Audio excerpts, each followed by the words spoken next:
por isso mesmo a luta de vocês vai ser árdua.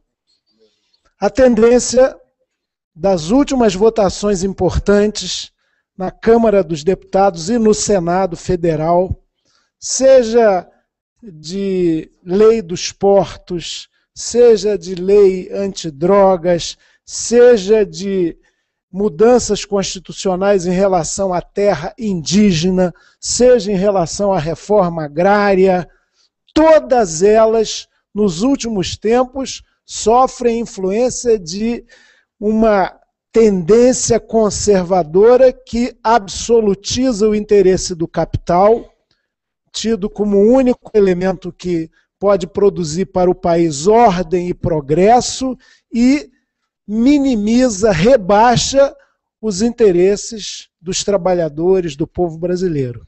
Então há uma espécie de centrão da política no Congresso Nacional que até envolve partidos que nominalmente são socialistas, democráticos, populares, e eles botam tudo de roldão e votam tudo que interessa aos grandes empreendedores nacionais, transnacionais, desconsiderando os direitos da população duramente conquistados ou ainda por conquistar. Então a parada é duríssima. Agora, se é difícil lá, sem pressão, mobilização, inteligência crítica organizada, fica pior ainda. Por isso eu estou aqui para saudar, em nome do meu pequeno partido, uma bancada ínfima, com vocação de grandeza, mas pequenininha, e de outros companheiros de outros partidos, que a gente vai contatar também, o lançamento desse comitê em defesa dos territórios frente à mineração. Território que só existe porque tem gente dentro dele. Povos ancestrais, povos trabalhadores, os verdadeiros donos dessa terra. Nossos companheiros índios já reocuparam Belo Monte, porque aquela mega usina, ela não respeita nem os condicionantes para a sua construção. E o governo federal tem sido omisso, ou pior que isso. Às vezes manda Força Nacional para garantir esses interesses, para a decepção de muitos de nós, inclusive. Então a luta é difícil, tem gente que muda de posição, que faz um giro não tão silencioso assim no que sempre pregou, nos princípios que afirmou. Agora, eu quero manifestar aqui, e posso ir além, não só do meu nome, é claro, mas também do meu pequeno partido. Acho que há parlamentares, estimo que uns 100 em 500 na Câmara e uns 15 em 81, 513 na Câmara, 81 no Senado, 15 senadores e 100 deputados que podem se comprometer com esses desafios que vocês colocaram aqui. E não é conta de mentira, são 7 desafios, mas se comprometer verdadeiramente com esses desafios que são, sinceramente, óbvios, elementares, inscritos naquilo que já se consagrou há mais de 6 décadas como direitos humanos fundamentais. Então podem contar conosco e com essa base, que é minoritária, a gente pode reverter. Se não houver mobilização e empenho, vai passar um código destrutivo para as pessoas, para o meio ambiente onde elas vivem, para o Brasil e para o planeta. Então, essa mobilização é decisiva, é fundamental, e eu quero também depois, para repassar para os colegas, todas as conclusões desse seminário. Eu saio, mas o mandato continua, porque eu já vi que o Duda albergaria. Cadê você, Duda? Ah, está aqui, ó. Chegou e vai nos representar aí o resto do dia. Tá bom? Felicidade, saúde e paz. Deus nos ajude nessa luta, para quem crê. E quem é de boa vontade, mesmo sem crer, está nessa luta também. Tchau, gente. Obrigado, Chico. Então agora a gente vai passar a palavra aqui aos membros do comitê. Vamos começar da esquerda para a direita, como de praxe. O Pedro Paulo, que está, na verdade, nos compartilhando e recebendo a gente aqui na Casa dos Advogados, com a palavra. Bem, muito boa tarde a todos. O Conselho Federal da OAB, que aqui pede que eu o represente, e o faço representando o presidente do Conselho Federal, Dr. Marcos Vinícius Furtado Coelho. Meu nome é Pedro Paulo Medeiros, sou conselheiro federal desta casa, e desde o início, quando recebemos um convite para que participássemos da primeira reunião, ainda na CNBB, deste movimento que procura nada mais que solicitar ao Estado que nos mostre como estão sendo elaboradas as normas às quais nós todos, cidadãos, nos submeteremos. Ou seja, nós, e digo nós porque a OAB, quando pediu para que eu comparecesse, é porque ela também se imbui desse interesse. Nós queremos exclusivamente pedir ao Estado, e por Estado entenda-se legislativo, executivo, seja quem for que esteja agora discutindo essa questão do marco regulatório, que apresente a nós todos, cidadãos brasileiros, como é que se pretende fazer isso, para que nós possamos opinar. E a OAB, tendo como sua função precípua exigir que se respeitem os direitos fundamentais e os direitos humanos de cada cidadão brasileiro, ou de cada estrangeiro que esteja dentro do território brasileiro, é que comunga dos mesmos interesses. Nós queremos saber como é que o Estado pretende regrar a vida de nós brasileiros e o futuro dessa nação. Porque nós sabemos que o impacto de uma legislação como essa, o impacto da mineração no Brasil, seja na dimensão do direito ambiental, seja na dimensão da vida de cada um nas suas minorias, na sua terra, nos seus territórios, é relevante. Então nós queremos discutir com o Estado como será o futuro do Brasil. Nós temos o direito de opinar para saber qual o futuro que nós queremos para as futuras gerações e para a nossa própria. Tudo o que queremos é transparência, é verdade, é um direito fundamental do cidadão. Quando discutimos aqui lei de acesso à informação, quando discutimos aqui comissão da verdade para saber o que aconteceu na época do regime militar, tudo o que se quer é saber o que acontece no país. Nós queremos ter acesso às informações. Nós queremos participar do processo decisório. E não pode ser diferente nesse momento. Não é porque há interesses econômicos de alta monta sendo discutidos que isso deve ser levado para o sigilo. Não, sigilo não se coaduna com democracia. Democracia é quando todos opinam, mesmo as minorias. Mesmo as minorias, quando tem poucos votos e, portanto, em tese, numa votação, não prevaleceria o seu entendimento, elas têm, por previsão constitucional, o direito, sim, de se manifestar e serem protegidos, sob pena de elas desaparecerem. As minorias têm que ser protegidas, isso é previsão constitucional e é previsão de tratados internacionais de direitos humanos. Normas essas que são, a todo tempo, enaltecidas pela OAB.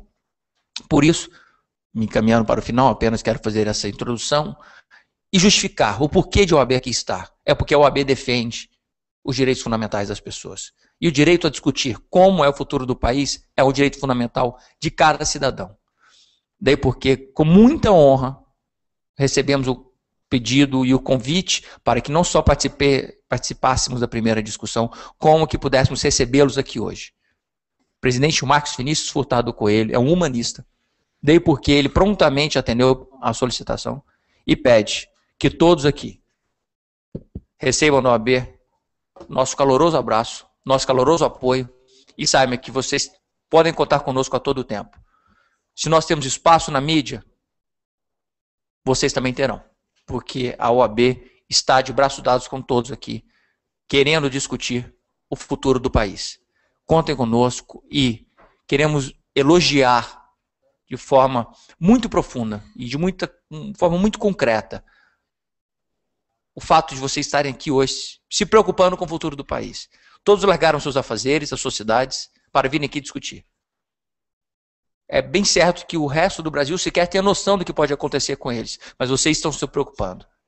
Nós temos que divulgar isso. Quanto mais nós divulgarmos, mais os congressistas e os próprios membros do executivo vão se preocupar com esse marco regulatório. Nós temos que provocar, nós temos que sensibilizá-los e até constrangê-los para que eles não façam isso sem discutir conosco. Sejam muito bem-vindos, obrigado por estarem aqui presentes e obrigado pelo convite. Que também Deus nos oriente para que nós façamos o melhor que for para o Brasil. Obrigado. Obrigado, Pedro Paulo. Companheiro Pablo, do Levante Popular da Juventude. Boa tarde. Então, primeiro, eu sou Pablo, eu sou de um assentamento de reforma agrária que é diretamente impactado por um projeto de mineração da grande mina de ferro Carajás, e sou jovem. E o que isso significa nessa sociedade de turbilhões de movimentos em que coloca cada vez mais em xeque a vida, né? Então, isso significa que essa geração e que as próximas gerações têm que sonhar um novo modelo, têm que sonhar, têm que propor um novo modelo, não porque a gente é apenas descontente com esse, porque é necessário para que se tenha vida, é necessário para que se permaneça, permanecemos vivos, né? Minha comunidade precisa viver, e para isso é necessário que esse modelo mude. E é para isso que nós nos propomos e estamos aqui, né?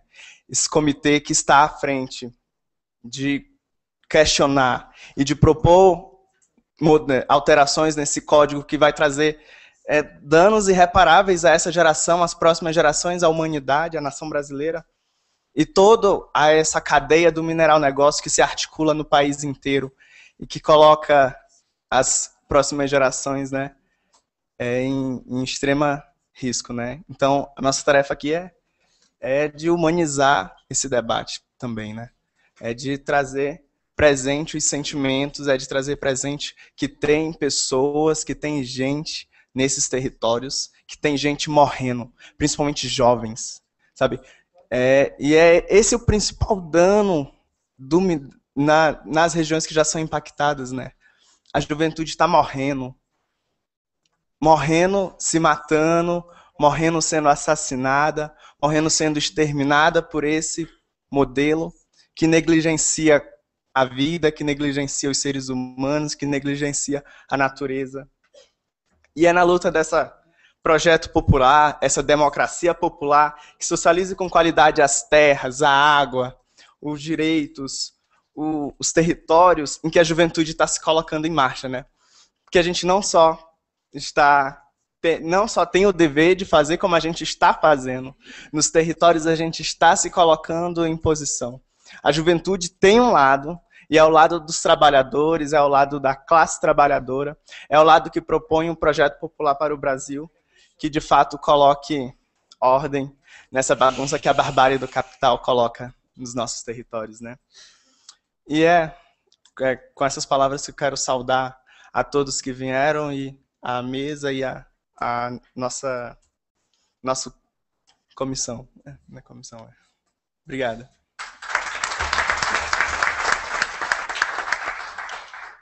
Companheiro José Ribamar, do Sindicato dos Trabalhadores Rurais de Canaã do Carajás.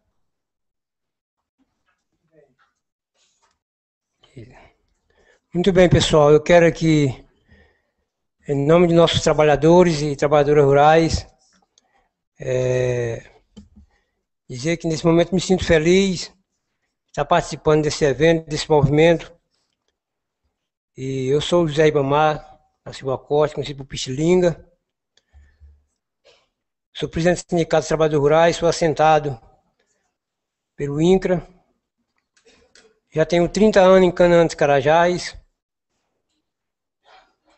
E quero dizer a vocês, companheiros, que a gente tem tido uma preocupação, é que nós temos uma grande desapropriação naquela área em Canaã dos Carajás, devido aos seus grandes projetos de mineração que nós temos ali.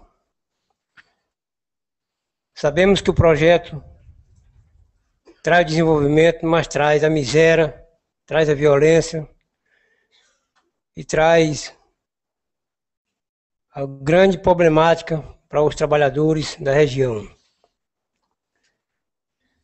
Canaã dos Carajás é uma cidade, é um município que só tem 18 anos de emancipação. Então, há 3 anos atrás, nós estávamos com 27 mil habitantes, hoje nós estamos com 47 mil. Então, observa que o inchaço em Canaã dos Carajás cada dia que passa aumentando. E devido a esse grande projeto de mineração, a desapropriação que 60% hoje do município de Canaã dos Carajás pertence à mineradora. Tivemos já a expulsão de vários trabalhadores da região, no qual nós tivemos já a perca da nossa produção da agricultura familiar. Nosso número de trabalhadores é muito pequeno no município, até porque tem 4 projetos de mineração dentro desse município, onde tem um projeto Sossego, que é o que está em funcionamento. Ainda falta ainda o S11D, que é o projeto que está mais sendo cogitado na região. Nós temos o Cristalino, tem um projeto ainda, o Níquel Vermelho. Então são projetos que vêm trazendo para nós muitos problemas. O S11D é um dos projetos maior na região. Um projeto a céu aberto, em cima de uma serra, que ela tem um cordão muito grande, uma área muito comprida, muito elevada, né? Onde tem várias cachoeiras e várias cavernas. Então, são os patrimônios históricos, são áreas que deveriam ser preservadas e vai ser destruída. E assim, a nossa cidade hoje, ela tem uma possibilidade somente de problemas, de dificuldade. A comunidade Racha Placa é uma vila que nós temos lá no S11D, que são 92 famílias, e esse pessoal, companheiros, situação difícil, são pessoal que estão ali praticamente em cima da área do projeto, e a Vale empurrando eles com a barriga, dizendo que não vai impactar, vão ter que deixar na área. Mas com a luta que a gente conseguiu, através do Sindicato, junto com a CPT, junto com o CEPASP, a gente conseguiu aí uma mudança de colocar eles em outra área. Não está sendo fácil, está dando o primeiro passo, já foi comprada a área, não é muito fácil.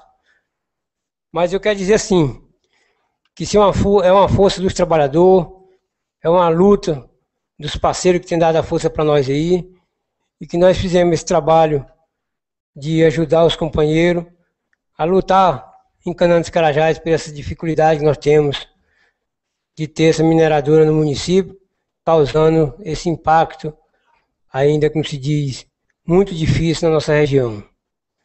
E eu quero aqui dar meu muito obrigado a todos.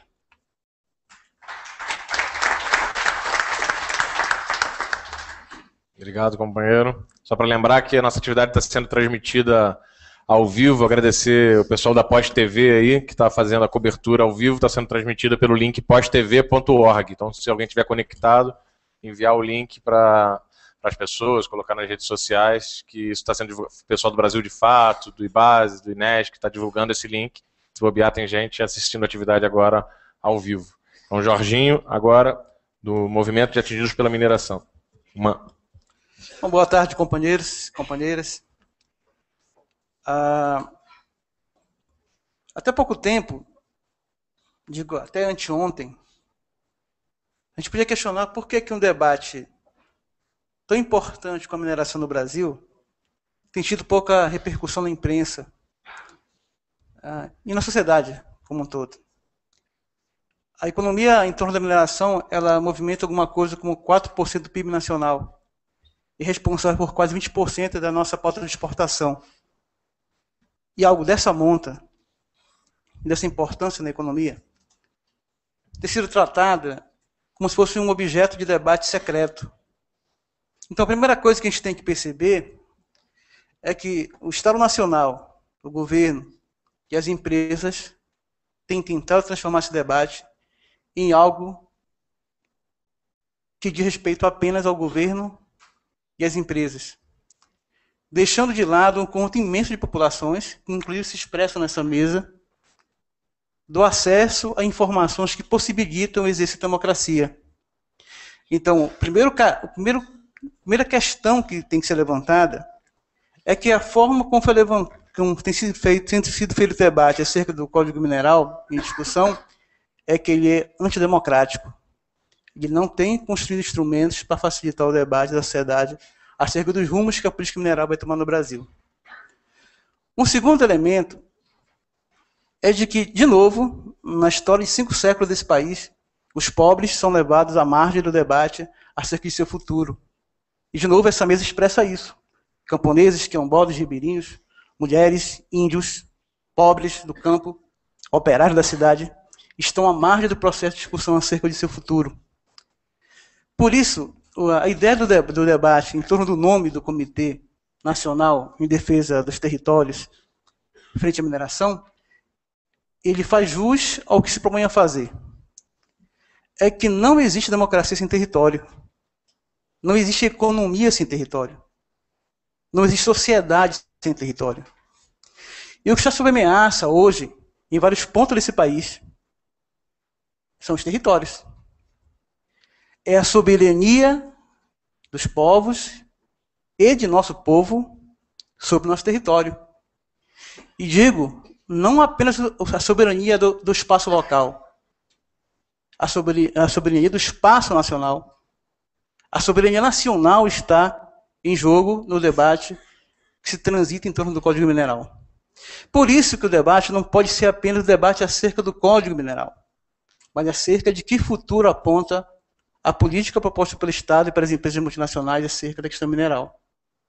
Mas uma outra questão ainda, e esse momento é apenas para saudar esse debate em torno da questão mineral, é de que nós estamos num momento onde é fundamental pensar que projeto de sociedade nós queremos, sem o qual qualquer debate pontual sobre mineração não chega a canto algum. Pelo contrário, chega apenas para fortalecer os interesses do capital. Nós estamos, então, com este evento, demarcando um campo. A partir de hoje, formalmente, não são apenas os empresários, sejam nacionais ou internacionais. Não é apenas o Estado brasileiro e seu governo que estão e têm interesse acerca do futuro da política mineral no Brasil. Os trabalhadores do campo da cidade, a sociedade civil organizada, em seus mais diversos matizes, estão dizendo hoje que nós entramos em cena para discutir o futuro da política mineral no Brasil. As formas de enfrentamento, um termo que o companheiro Ramos gosta muito de utilizar, vão ser variadas. Isto não é uma organização, isto é uma frente de mobilização, de denúncia, mas também que com certeza vai apontar para ações mais concretas para enfrentar o modelo e as táticas e estratégias que tem adotado o poder econômico para impor de novo sobre nossa pátria os desejos que não são do nosso povo. Vocês querem saudar todos que estão nesse momento deste debate, aos companheiros do MST que estão aqui em Brasília e fazendo a justa pressão sobre o governo federal para ampliar a política de reforma agrária, a OAB que cedeu espaço aqui importantíssimo para a gente poder fazer esse debate, e a OAB tem um peso importante na sociedade, assim como os companheiros construíram esse momento, porque nós sabemos que é assimétrico, é desigual a condição que nós temos para construir esse debate e nossas ações e as condições que aqueles que detêm o poder sobre o capital têm. Obrigado.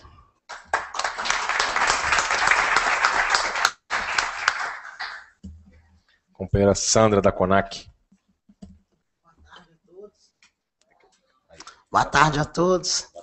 Este para nós é um momento muito importante, porque, como meu amigo aqui já falou bastante, o que ele falou eu endosso embaixo, e contando que as comunidades quilombolas estão, isso é em todo o país, então estão em desvantagem e não estão sendo respeitadas em seus direitos, né? Que leis, nós temos muitas. Nós não precisamos nem de mais leis, se pelo menos a metade fosse respeitadas. Nós estamos passando por um momento muito grave com essas mineradoras que simplesmente por sermos quilombolas, sermos negros, eles acham que nós não precisamos ter nem ser consultados. Eles chegam invadindo realmente e tirando as comunidades dos locais. Essa semana passada agora teve, né, uma caminhada agroecológica em Conceição do Mato Dentro. Eu acho que muita gente está acompanhando esse fato lá, que é a mineradora da Anglo América, né, que eles chegaram, ocuparam as comunidades sem consulta, sem indicar para onde elas devam ir, simplesmente chegam expulsando, sem condições nenhuma. Então a gente está numa mobilização muito grande, né, para que seja respeitado isso nas comunidades. Porque nós não somos, eles acham que a gente ainda, nós somos escravos, era um bicho. Nós somos gente como os outros também. E o de respeito está total. Varia várias comunidades, gente, que eu trouxe aqui hoje até, tem a Anglo-América, a mineradora canadense, que é em Paracatu, que eu acho que muitos aqui já conhecem que Paracatu, daqui eu acho uns 10 anos, não vai nem existir mais. 2 comunidades já foram expulsas dos seus territórios, lá só tem buraco e eles estão na cidade sem ter sido, pelo menos, dado a eles um local para eles sobreviver com as famílias. Eles simplesmente expulsam. Então nós estamos lá com 2 comunidades que estão na cidade, sem espaço para viver. E tem mais 3 no caminho. Quer dizer, eles falam que nós impedimos o desenvolvimento do nosso país. Os quilombolas e indígenas impedem o desenvolvimento. Eles querem passar por cima. E por último agora, eu recebi ontem um ajuste, um TAC, né, do Ministério Público Federal, que vai passar um minérioduto em 10 municípios, vão pegar 10 comunidades, e a gente já tentou fazer de tudo, e não tem jeito. A única coisa que a gente conseguiu foi o Ministério fazer esse TAC, para apresentar para Ferros, para ver o que... Então, quer dizer, tá desproporcional a coisa, está acontecendo assim, uma atrás da outra, e fora que no norte de Minas, que é o maior número de comunidades, a mineração já está chegando lá também. E nós já fizemos, né, a quem recorrer, nós já fomos em todas as esferas. A gente une com todos, os movimentos têm nos ajudado, mas nós não temos mais aonde bater. E que porta? Até órgãos internacionais a gente já mandou as denúncias. O desrespeito é total. Então, para nós, é de suma importância a criação desse comitê, e eu acho que juntos, né, juntando a força de todos os movimentos, da OAB, dos parceiros em geral, eu acho que a gente pode ter uma resposta significativa se a gente envolver a sociedade, e a sociedade realmente saber a realidade do que está acontecendo nos interiores, nas comunidades quilombolas, ribeirinhas, indígenas, e com todas as populações tradicionais. Então, para mim, para nós, quilombola, é de suma importância a criação desse comitê, e eu tenho certeza que com a união de todos, acho que a gente vai conseguir, né, pelo menos dar um passo a mais e sensibilizar, né, que é muito difícil nesse congresso. A gente tem uma desvantagem muito grande, mas a gente está aí para unir forças e lutar, né? Aí eu agradeço a todos, né, por a formação desse comitê. Obrigada. Obrigado, Sandra. Nós que agradecemos a sua presença. Mas antes de passar a palavra para o Dom Guilherme, queria fazer um agradecimento especial à CNBB. E agradeço ao Dom Guilherme, estendendo ao Dom Leonardo, ao Padre Nelito, ao Padre Ari, a vários que nos ajudaram.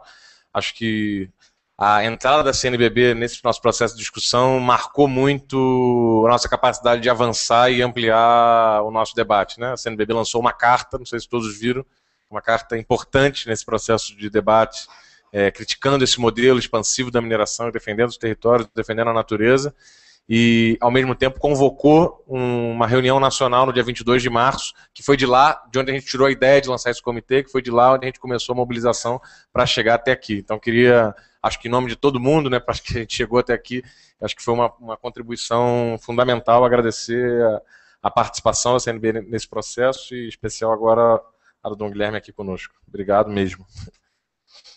Boa tarde. Deixa eu ver se eu puxo isso aí mais perto. Tá ligado? Então, eu quero saudar a todos e todas com muita alegria de ver vocês aqui reunidos, mobilizados e, de certa forma, o que o companheiro acabou de falar, de ter tido uma repercussão. Nós, na CNBB, em março, dia 7, estivemos reunidos, o Conselho Permanente, e debatemos essa questão muito séria, preocupante, e então era para fazer uma nota.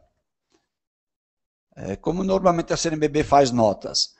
E a comissão que eu presido, a Comissão Episcopal Pastoral para o Serviço da Caridade, Justiça e Paz, que são todos os segmentos sociais da Igreja Católica, nós reagimos e falamos que não, era muito pouco uma nota. Nota tem que ser muito curtinha, muito sucinta, muito... Nós optamos por fazer uma carta à CNBB. Quando eu falo nós, é a Conferência dos Bispos por meio do Conselho Permanente. E optamos ainda mais. Existe uma orquestração no Brasil, e às vezes até com setores da grande mídia, de silenciar as graves questões. Então nós fizemos uma carta, enviamos à presidente Dilma, enviamos ao presidente do Supremo Tribunal Federal, enviamos ao presidente da Câmara dos Deputados e ao presidente do Senado. E colocamos a eles que imediatamente após nós termos enviado a eles, nós iríamos divulgar essa carta. Que senão eles vão receber e engavetar. De forma que nós temos que achar hoje meios de romper as barreiras que se criam, para que só existe no Brasil o que é de interesse dos grandes grupos econômicos, ou que seja de interesse do governo, muitas vezes, em muitos casos, comprometidos com os grupos econômicos. Nós, enquanto CNBB, já estamos agora há 2 anos, debatendo a 5ª Semana Social Brasileira. O Estado para quê e o Estado para quem? Tivemos semana passada uma reunião aqui com mais de 90 pessoas presentes do Brasil inteiro, e em setembro, dia 2 a 5, nós vamos estar aqui com em torno de 250 a 300 pessoas do Brasil, como delegados, para discutir a questão do Estado. Eu esqueci o seu nome. Jorge. Eu penso que o Jorge fez uma colocação, todas as colocações são muito importantes, mas mais importantes do que nós discutir questões pontuais, por mais graves e maiores que sejam. Nós precisamos discutir o modelo econômico. Nós precisamos discutir o que nós entendemos por progresso e o que nós entendemos por desenvolvimento. Então eu gostaria de dizer, evidentemente todos os companheiros e companheiras estão em nome de um movimento, de uma organização. Eu estou em nome da Conferência Nacional dos Bispos do Brasil. Como conferência episcopal, antes que alguém faça uma falsa interpretação depois na mídia, nós partimos do princípio de Jesus Cristo. Nós partimos do princípio do Evangelho. E Jesus Cristo e o Evangelho de Jesus Cristo é imperativo para nós. E no Evangelho escrito por São João, no capítulo 10º, Jesus diz que veio para que todos tenham vida e tenham vida em abundância. E também diz que o bom pastor expõe a sua vida em defesa das ovelhas. E também diz que tem muitos lobos vestidos de ovelhas, que são aqueles que enganam, tem fala fácil, fala bonita, mas na hora H não compram na briga. Então nós, Conferência Nacional dos Bispos do Brasil, fizemos aquela carta, começamos a debater já em várias ocasiões, internamente, e levamos a público a nossa preocupação e a nossa postura interna, desafiados não por ideologias, desafiados não por outros interesses, que não seja o interesse que provém da nossa fé. É a nossa fé num Deus que envia seu Filho para que todos os filhos e filhas tenham vida plena. E ainda com São Paulo dizer que toda a criação geme, sofre em dores de parto. Participa, portanto, da liberdade dos filhos e filhas de Deus. Então essa nossa preocupação com a vida das pessoas leva-nos necessariamente à preocupação com a vida da natureza. Porque sem preservarmos toda a natureza, a vida humana se torna inviável, impossível. cuidar das pessoas é cuidar da casa comum. Então, para não repetir tantas outras falas já muito bem colocadas, nós deixamos isso expresso, essas nossas preocupações com o meio ambiente, com as pessoas, com as comunidades tradicionais, quilombolas, indígenas e por aí afora, está na nossa carta, que é pública. Nós, como CNBB, como Conferência Nacional dos Bispos do Brasil, nesta, como em tantas outras, especialmente sempre junto com os movimentos populares, os movimentos e as pastorais sociais, e historicamente já parceiros nossos como a OAB e outros, nós nos comprometemos a permanecer fiéis à luta do nosso povo pela vida. E pode dizer Cátia de Abreu, pode dizer ministra que falou uma besteira nesse dia no Paraná, e outras coisas. Digam o que quiserem. Eles fazem agora questão de dizer, é minha igreja, eu também sou católica, etc. Tudo bem, eu não sei se nós somos da deles. Essa é uma questão. Porque eu não sei, às vezes não é má vontade, às vezes tem pessoas que são doutorados, pós-doutorados em alguma matéria, mas são analfabetos religiosos. Ainda tem aquilo que aprenderam na primeira comunhão. Não evoluíram, não cresceram. Então nós temos que perguntar a eles se eles já leram a Bíblia, se eles já leram o Evangelho, se eles já sabem que Jesus não morreu rodeado de 12 médicos, mas crucificado por um compromisso de libertação. Então nós estamos aqui, provocamos a partir daquela nossa carta uma reunião que já foi dita, e os desdobramentos que daí estão vindo, para nós nos alegra, nos preocupa o caso, mas nos alegra de ver que a sociedade volta a estar indignada. Eu penso que nos últimos 10, 12 anos, os movimentos sociais ficaram fragilizados, especialmente com a entrada do PT no governo. Nós esperávamos uma coisa e aconteceu outra. E houve uma grande desmobilização.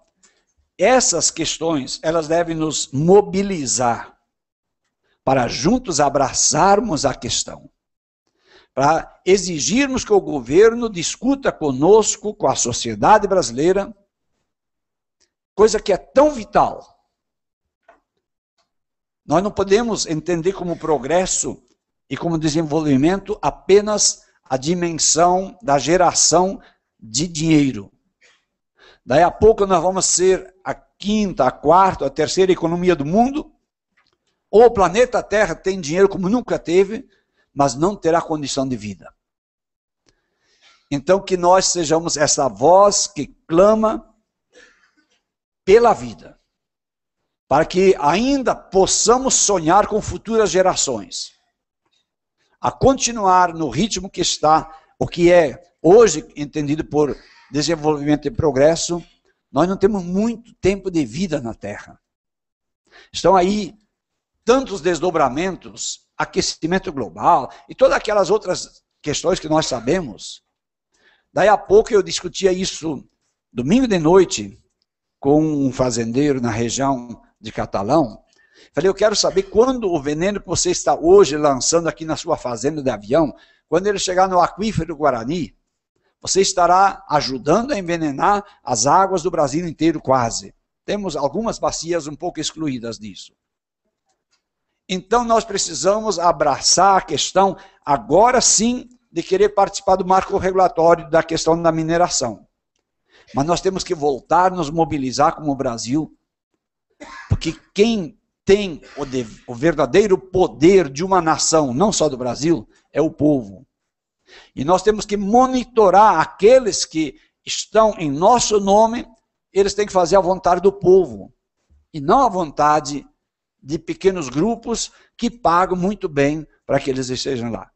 Então eu agradeço essa participação de todos, e vocês podem continuar a contar com a Conferência Nacional dos Bispos do Brasil, junto com todos os demais parceiros, também nessa empreitada. Muito obrigado.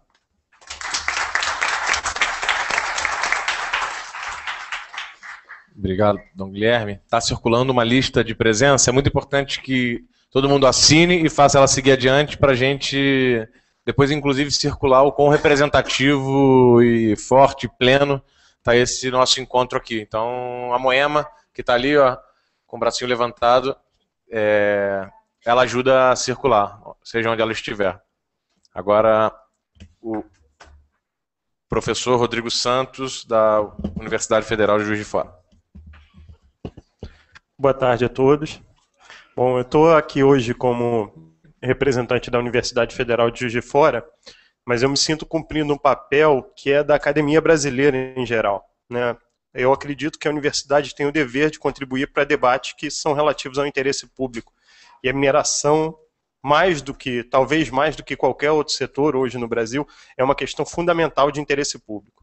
Eu vou me beneficiar primeiro das falas dos companheiros aqui da mesa, em particular da fala do Dom Guilherme a respeito da necessidade de fazer uma crítica do modelo econômico. E isso é extremamente importante porque o modelo econômico brasileiro hoje está centrado na mineração. O que isso quer dizer efetivamente, né? Centrar um modelo na mineração quer dizer que a gente está dando um salto no passado. A gente está voltando mais ou menos 150 anos atrás. A nossa economia cada vez mais perde competitividade exatamente porque os bens produzidos no Brasil são de baixa tecnologia e de baixo valor agregado. Isso tem uma razão fundamental, porque esses setores especificamente, de extração e processamento primário mineral, produzem lucros extraordinários. Se a gente verificar, por exemplo, a taxa de lucratividade da Vale SA, a gente vai reparar que em 2010 ela foi de cerca de 30%. Qual setor econômico produz uma taxa de lucro dessa? Bom, por que isso é interessante do ponto de vista do Estado? Porque toda a nossa política econômica está voltada para o pagamento da dívida externa, que representa hoje cerca de 45% do orçamento geral da União. Então existe uma dominância financeira, no sentido de que a gente precisa cada vez mais explorar minérios, em geral, e exportar esses minérios para fazer caixa. A política econômica brasileira é voltada para a exportação, hoje ela tem orientação exportadora, e ela é dominada por um princípio financeiro. E esse é um problema básico do modelo. Por outro lado, o modelo está voltado para uma nova política redistributiva, que na verdade é uma política redistributiva bastante limitada.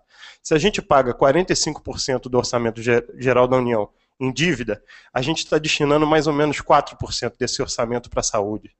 Se a gente somar todas as políticas sociais, a gente não vai atingir um valor nem próximo do pagamento da dívida. Então, que tipo de redistribuição é essa que está sentada? Obviamente em políticas compensatórias, que são importantes, como o programa Bolsa Família e outros programas. Qual é o alcance dessa política, quando, na verdade, o centro do modelo é todo o pagamento da dívida? Então, primeira coisa, uma crítica fundamental do ponto de vista econômico desse modelo é importante para a gente fazer. Além disso, a gente tem um problema básico relativo à mineração que diz respeito à tendência de oscilação de preço e de queda de preço dos bens minerais relativos a produtos manufaturados. Então, nesse caso específico, não existe muito horizonte de desenvolvimento, mesmo se a gente estiver pensando do ponto de vista da economia mais clássica, né, de crescimento econômico estrito senso, a gente não garante nenhum processo de desenvolvimento no longo prazo se baseando na mineração. Esse é um problema fundamental.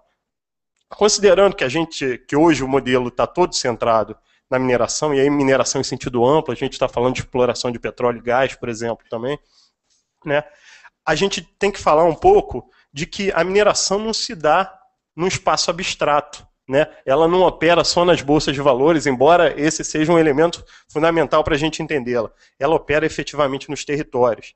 E todo o processo de extração e processamento de recursos naturais implica alterações territoriais muito importantes. E, não coincidentemente, a gente tem nessa mesa uma série de exemplos de violações de direitos relativos ao meio ambiente. E aí a gente está falando especificamente, a mineração disputa o acesso e o uso dos bens naturais.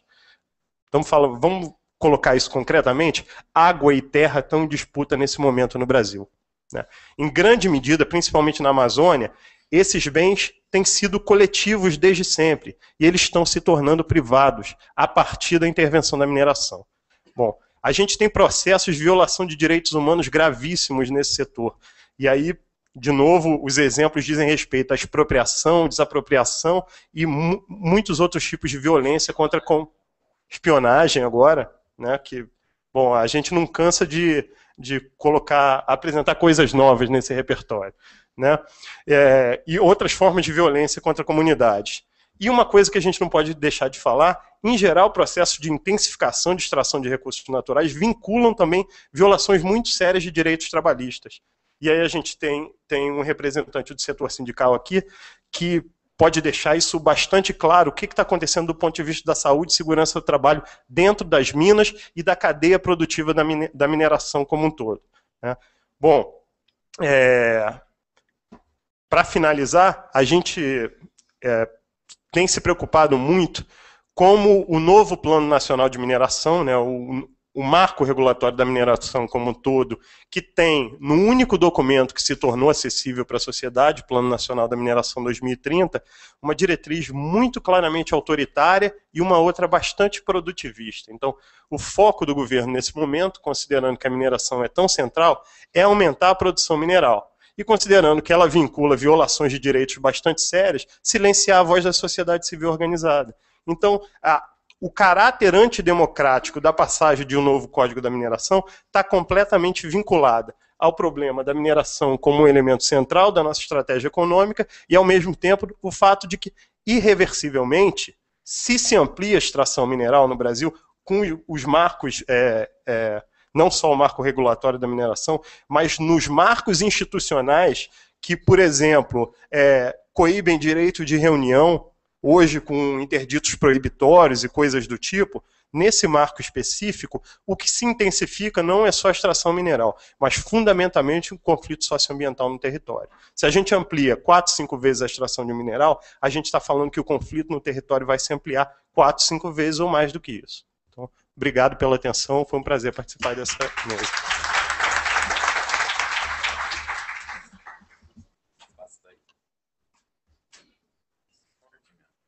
Obrigado, Rodrigo. Jerônimo, do Metabase Confidentes. Então, boa tarde, companheiras e companheiros. Em primeiro lugar, é uma alegria estar aqui com todos vocês. Estava conversando com alguns companheiros e algumas companheiras que eu conheço de outras épocas e dizendo que se a gente conseguir avançar no debate geral, produzir um conhecimento, produzir uma compreensão comum do problema da mineração hoje, entre todos nós, se esse processo indicar para isso, e eu acho que vai ser superior, acho que nós vamos ter avançado bastante. Acho que é muito importante essa troca de experiência, essa discussão que nós estamos fazendo aqui. Tenho certeza que vai ser bastante frutífera. Então, olha só. Em primeiro lugar, acho que nós temos que encarar o problema da mineração e entender o seguinte: a mineração é profundamente predatória. E ela é assim no que toca à natureza, ela é assim no geral no que toca às relações, né, com os indivíduos e com as comunidades. Ela é profundamente predatória na relação que ela mantém com os trabalhadores, com a classe trabalhadora de uma maneira geral e com os trabalhadores da mineração de uma forma muito específica. Nós não podemos perder de vista, eu dizia isso hoje de manhã, que os trabalhadores da mineração no Brasil foram expropriados nos anos 90 de uma série de direitos a partir da privatização do que se chama de sistema minerário brasileiro. Então, foi um ataque brutal para os trabalhadores, porque a partir de uma série de conquistas, de 70 anos de existência do setor minerário brasileiro estatal, havia uma série de conquistas de direitos que os trabalhadores conseguiram, que são direitos que nós achamos que são, de uma maneira geral, que deveriam ser para todos os trabalhadores. Esses direitos foram extinguidos pelo processo de privatização do sistema minerário brasileiro. A partir daí tem um outro processo que é um ataque permanente ao nível salarial e com isso ao nível de vida dos trabalhadores. O nível salarial dos trabalhadores da mineração cai constantemente nos últimos 20 anos, em contradição, por exemplo, com o que é o preço do minério, que sobe 1000% nos últimos, não é um chute, é 1000% mesmo, viu? De 92 para cá, era de $11 para 130, é mais um pouco que 1000% o preço da tonelada do minério nos últimos 20 anos. Então, o salário dos trabalhadores passa por um processo inverso ao processo de valorização do minério de ferro, especificamente. Então, sofre um ataque brutal no que tem a ver com isso. E depois, o trabalho na mineração, além de atacar, além de ter um problema na remuneração, na quantidade de valor que ele produz, na quantidade que ele se apropria, é extremamente degradante para a saúde do trabalhador. Eu estava falando hoje de manhã, o trabalho na mineração, ele mutila ele mata e ele enlouquece em larga escala. E se você vai nas principais cidades mineradoras, você vai encontrar um índice de alcoolismo, de consumo de drogas legais e ilegais, você vai encontrar um nível de problemas psicológicos e psiquiátricos qualitativamente superior ao conjunto da sociedade brasileira, que já não é um nível baixo pela qualidade de vida que nós temos. Obviamente, a sanidade mental está intimamente ligada à qualidade de vida. Nas cidades mineradoras isso se aprofunda. E se aprofunda porque o trabalho na mineração ele é uma exposição permanente ao risco, ao estresse, aos problemas. Se houvesse uma situação normal, mas uma situação normal na mineração já seria a exposição a tudo isso. Na situação atual, ele é agravado pelo fato de que permanentemente é atacado o direito dos trabalhadores, inclusive a saúde e segurança. Nós, do Sindicato Metabase Inconfidente, entendemos o seguinte: é impossível reverter esse processo se nós não alteramos o direito de representação dos trabalhadores dentro das empresas, para que permita que os trabalhadores, a representação dos trabalhadores possa exercer o que se chama o direito à saúde e segurança, o direito à recusa, à exposição de risco, outros direitos que têm a ver com o problema da segurança no trabalho. Então, se você não aumenta a representação dos trabalhadores, você não vai conseguir com que essa representação exerça o direito coletivo à recusa, que é previsto em lei, mas que não é praticado. Se nós não conseguimos fazer aplicar o direito, a estabilidade no emprego, a Convenção 158 da OIT, a todos os trabalhadores, mas de uma maneira especial os trabalhadores da mineração, nós não vamos ter como impedir que trabalhadores continuem morrendo na mineração, porque isso tem uma situação de instabilidade no trabalho. Se nós não alterarmos a atual legislação que se refere ao direito à aposentadoria dos trabalhadores, nós não vamos conseguir que os trabalhadores aposentem. Hoje, a aposentadoria especial na mineração é praticamente uma falácia, porque você tem que comprovar a exposição ao risco por 25 anos. Ninguém fica 25 anos exposto ao risco permanentemente, portanto, ninguém alcança esse direito, que deveria ser um direito básico a trabalhadores na situação de risco.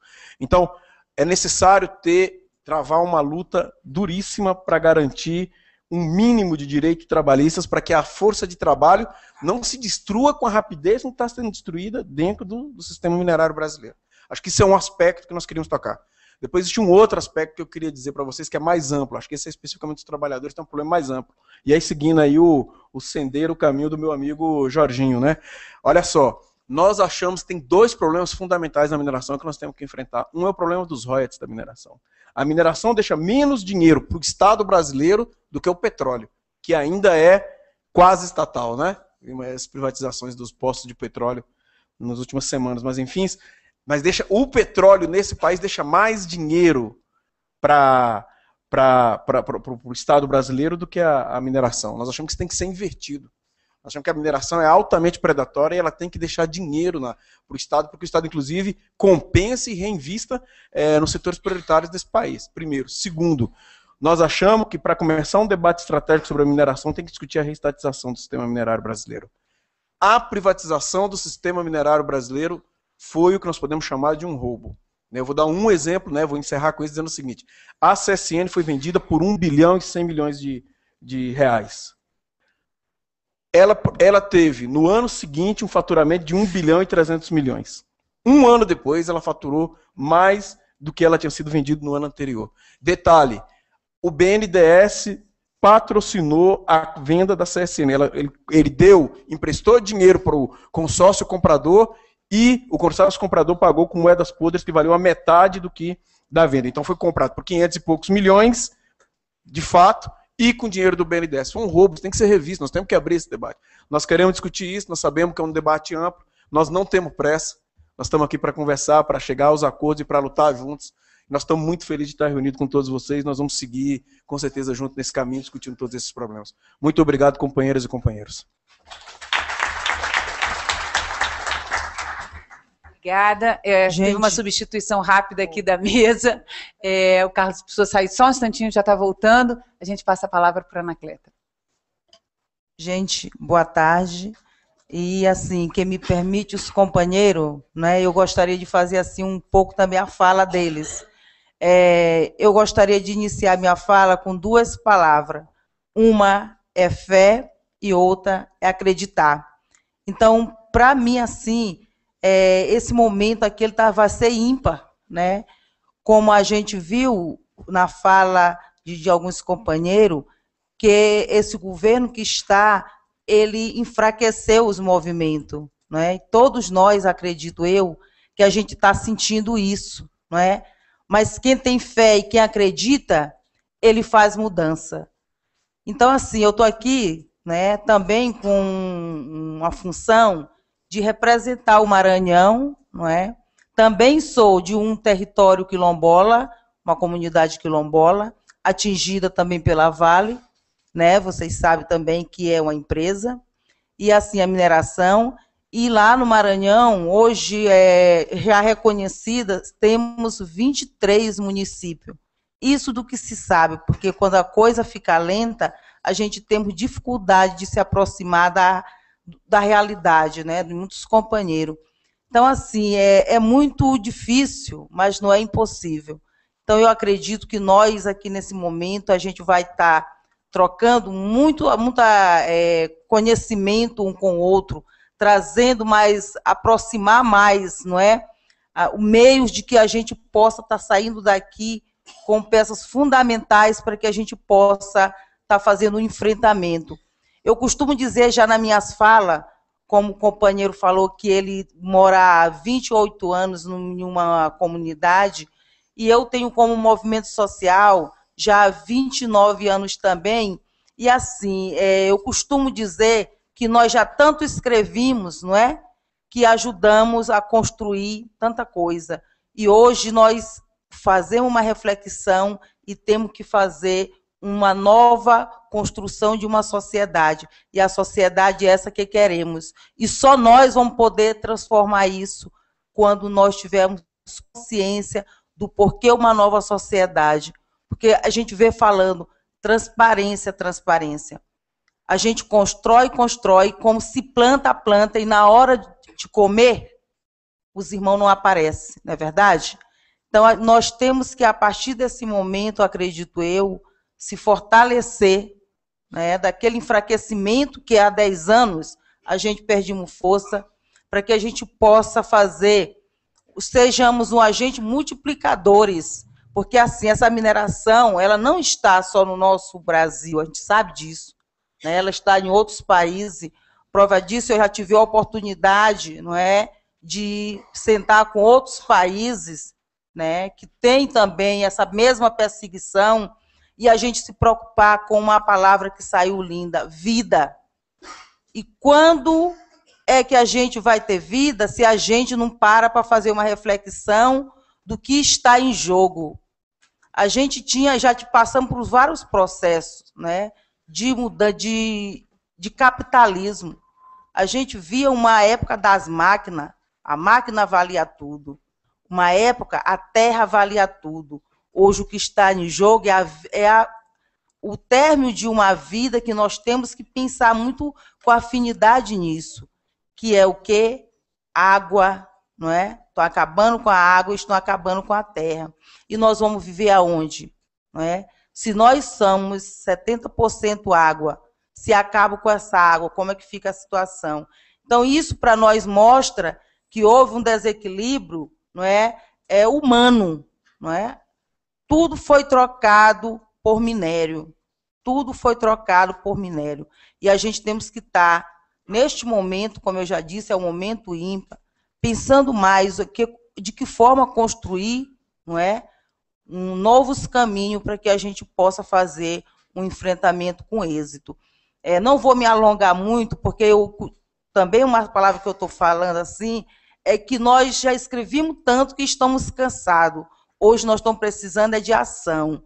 E essa ação só vem acontecer quando nós fizermos esses atos, unirmos para vencer. Porque eu quero finalizar minha fala com 3 palavras. Felicidade. Felicidade é união. E união é a beleza da paz. E meu muito obrigado. Obrigada, Anacleta. Passamos agora para a Juliana, da fase da Rede Brasileira de Justiça Socioambiental. Boa tarde a todos, a todas. Então, já foi dito aqui na mesa essa expansão acelerada que a gente tem vivido hoje das atividades minerárias, né? E para nós, da Rede Brasileira de Justiça Ambiental, que congrega várias organizações e também movimentos que estão cada vez mais sendo afetados em seus territórios, em seus modos de vida, pela expansão desse modelo, que não é só impulsionado pela atividade minerária, mas também pela expansão do agronegócio, por toda uma cadeia de atividades que respondem a esse cenário que o Rodrigo desenhou tão bem, né? E a gente vê que um dos motores dessa expansão está baseado justamente na desigualdade social, na injustiça socioambiental. Ou seja, a gente vive uma sociedade que é insustentável do seu modo de apropriação dos recursos naturais, mas também insustentável do ponto de vista social. E ela só se reproduz com base justamente no aprofundamento dessas desigualdades. E isso se dá de que maneira? Um outro instrumento, né, dessa expansão se dá justamente na invisibilização dos modos de vida que já existem nesses territórios, que são totalmente reorganizados por essas atividades, especialmente no caso da mineração, né? Já foi dito por todo mundo que está nessa mesa o quanto que as atividades minerais, elas são reorganizadoras dos territórios, né? Elas imprimem uma lógica de reorganização que aprisiona a economia local numa atividade que tem um tempo de vida relativamente curto, e ela invisibiliza e inviabiliza outros modos de vida, outras atividades socioprodutivas e culturais que estão nesses territórios. E esse processo de invisibilização e de inviabilização, ele é um processo extremamente grave do ponto de vista democrático, porque para a gente pensar um outro modelo de desenvolvimento que põe em questão, por exemplo, a opção econômica do nosso governo de seguir pagando os compromissos da dívida sem abrir espaço para um debate, para uma auditoria dessa dívida, por exemplo, essa invisibilização não permite esse tipo de debate. Porque no momento que você coloca em questão o que existe naquele território que está sendo priorizado pelo discurso hegemônico para a mineração, você tira do debate a possibilidade de outros usos serem priorizados e outras escolhas políticas serem feitas para viabilizar esses usos que já existem. São assentamentos de produção de alimentos, são mananciais que abastecem a cidade, são comunidades indígenas, quilombolas, são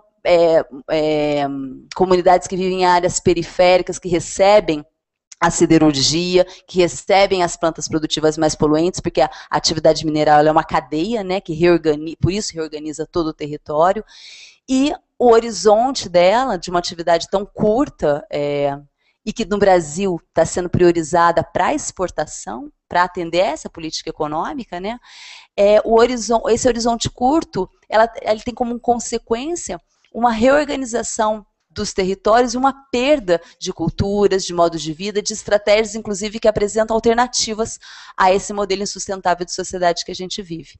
Então, o desafio que a gente se coloca como comitê, né, é incidir num primeiro momento todo esse debate do código, mas ir muito mais além. É justamente tentar politizar uma arena de debate que está despolitizada pela naturalização da demanda, né? O discurso hegemônico coloca para a gente que precisamos produzir mais mineral, que é essa a vocação do Brasil, que esse é o caminho do nosso desenvolvimento, mas existe muitos sujeitos políticos que não estão sendo, que estão sendo impactados no território, mas que possuem estratégias e pautas políticas que são fundamentais para colocar no debate sobre o modelo de desenvolvimento que a gente quer para o país. Então, para nós, o desafio que a gente está buscando enfrentar com a formação dessa articulação é pautar a arena pública a partir da discussão do código, mas muito mais além que isso, sobre quais são as escolhas políticas e para que e para quem minerar no país, né? Então é isso. Obrigada. Obrigada, Juliana. A gente agora chama o Paulino Montejo, da PIB. Obrigado, companheira, pela oportunidade. Grande prazer estar no meio de todos e todas.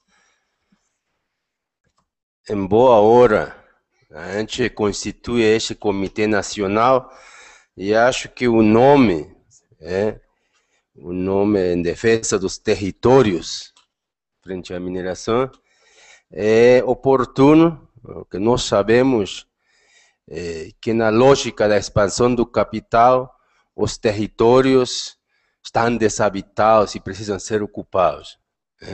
E nós sabemos que não tem território sem vida, assim como não tem vida sem território. Esses últimos dias foi divulgado o relatório Figueiredo. Sem entrar em detalhes, lá se conta como os povos indígenas, nos tempos da ditadura, foram aprisionados, foram sequestrados, assassinados e massacrados em nome de um modelo de desenvolvimento que tinha interesse por usurpar, ocupar e explorar seus territórios. Hoje, no Brasil, os direitos indígenas estão em jogo. Os mesmos algozes dos povos indígenas nos tempos da ditadura, eles próprios, os seus filhos, os ascendentes, ocupam o Congresso Nacional e querem rasgar a Constituição para voltar a fazer o mesmo que fizeram nos tempos da ditadura. Invadir, usurpar e explorar os territórios indígenas. E pior ainda, estamos encarando a volta de um modelo que no século XVI e XVII detonou os territórios então ocupados pelos povos originários nesse continente. A reprimarização da economia, a priorização da expansão das fronteiras agrícolas e a volta da indústria extrativa, e hoje nós estamos falando da mineração. E nós sabemos o quanto danoso, prejudicial é esse modelo. Que na sua lógica está a exploração, a exaustão da mãe natureza. A exploração sem limites. E depois não sabem como explicar porque ano a ano aumentam as inundações, as secas, as epidemias, enfim, quadros de desastre social e ambiental. Então, é por isso oportuno a gente estar aqui juntos para, assim, exigir o debate, como dizem os companheiros, desse modelo de mineração. Mas eu diria mais, não é só rediscutir um novo modelo de mineração, mas nem sequer um novo modelo de economia, econômico. Se nós estamos entrando no mesmo viés de uma visão economicista da sociedade. Nós precisamos rediscutir o modelo de Estado que nós temos. Esse Estado tem que ser refundado. Esse Estado não pode ser monoclassista, não pode ser monoétnico. Tem que ser diverso. Como diz a própria Constituição, no que diz respeito aos povos indígenas. Desde 88, o Estado brasileiro foi reconhecido como multiétnico e pluricultural. E na prática, não está sendo respeitado.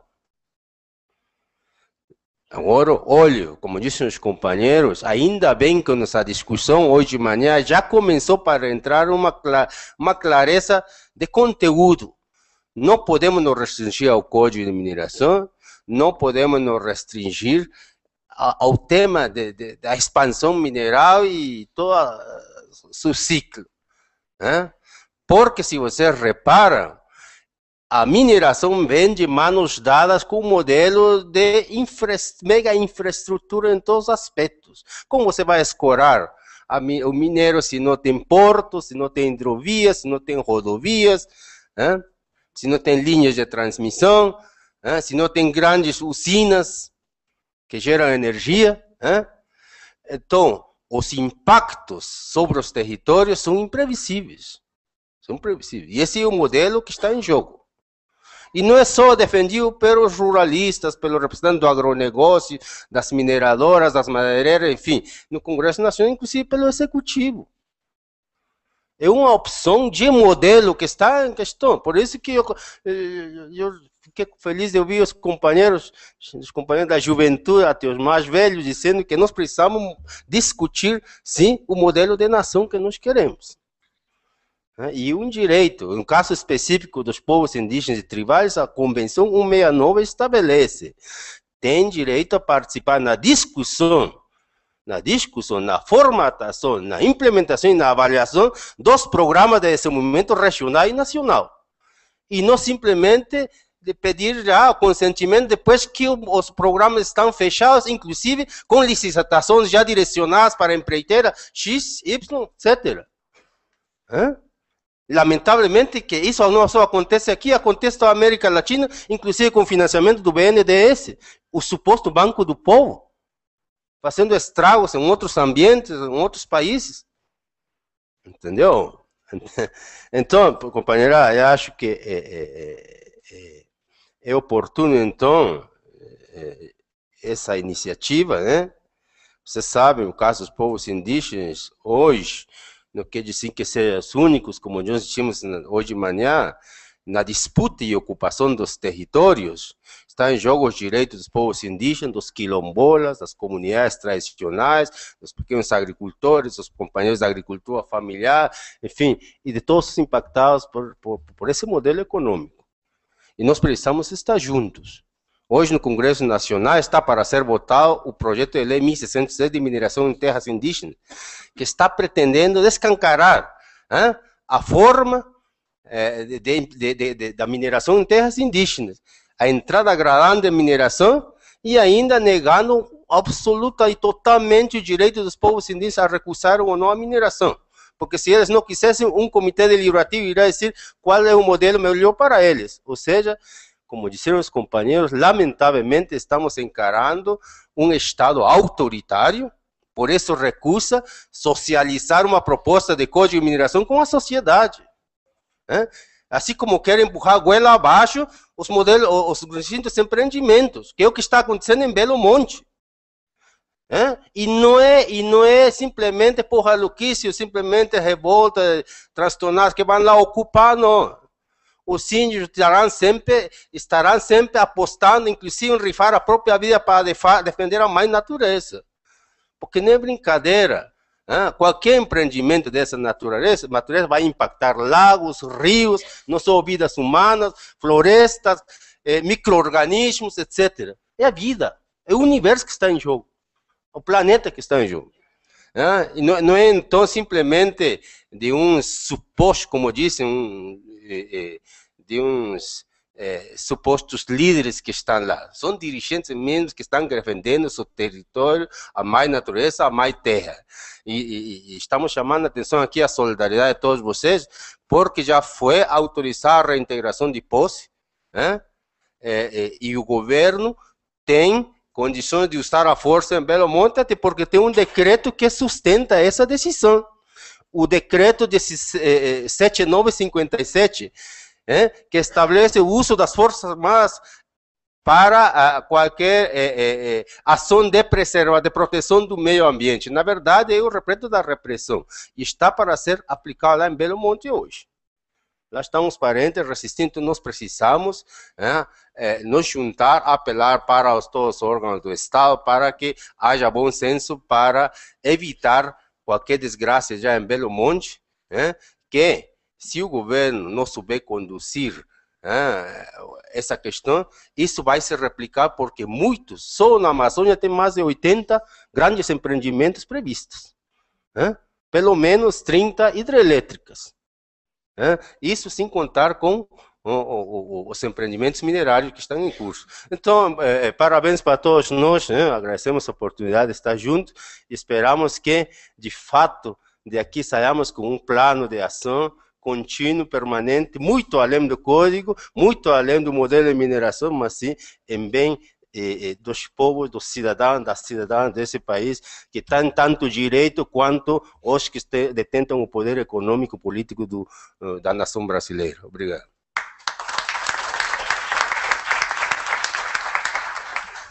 Então, pessoal, depois de tão boas falas, né, a gente sempre aprende dialogando e seguindo juntos. Já podemos dizer, olá, aqui está o Comitê Nacional em Defesa dos Territórios frente à mineração. Acho que essa iniciativa que a gente veio conversando, durou tanto tempo, necessitou tanto trabalho, tanta convergência, tanta paciência, diálogo e às vezes noites mal dormidas, mas acho que geramos um processo bonito, forte, que agora a gente tem que ter muita responsabilidade para fortalecer. Acho que temos um auditório cheio de companheiros e companheiras cheios de disposição, resistindo em seus territórios, e eu acho que uma coisa interessante que cada vez mais a gente vem mostrando é que essas resistências não são resistências negativas, quer dizer, eles têm um projeto positivo, que avança, que leva ao futuro, e nós somos as resistências, os negativos, que só dizemos não.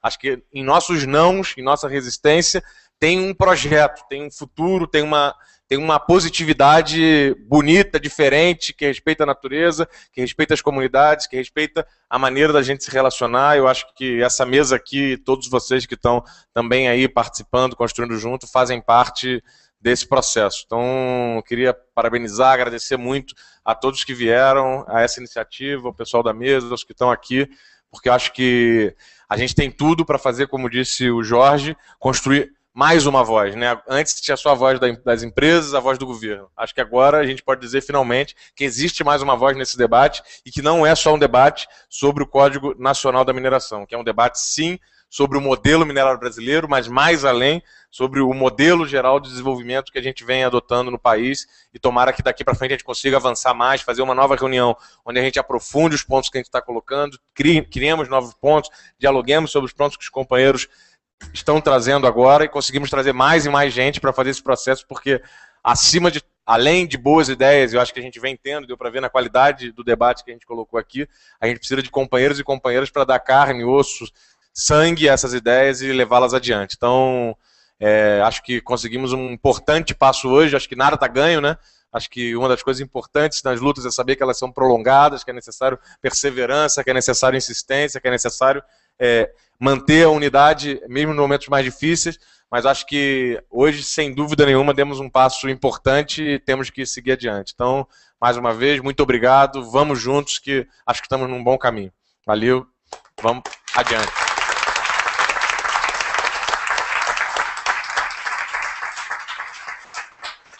Obrigado a todos, Tom Guilherme, todos. Agora, eu acho que a gente segue já a emenda... Não? Tem um cafezinho, é isso? A Alessandra nos avisa lá atrás que conseguimos um cafezinho. Então vamos dar uma pausa de uns 10 minutinhos, 15 minutinhos, tomamos um café e voltamos. Valeu, gente. Eu organizei o Luiz Jardim.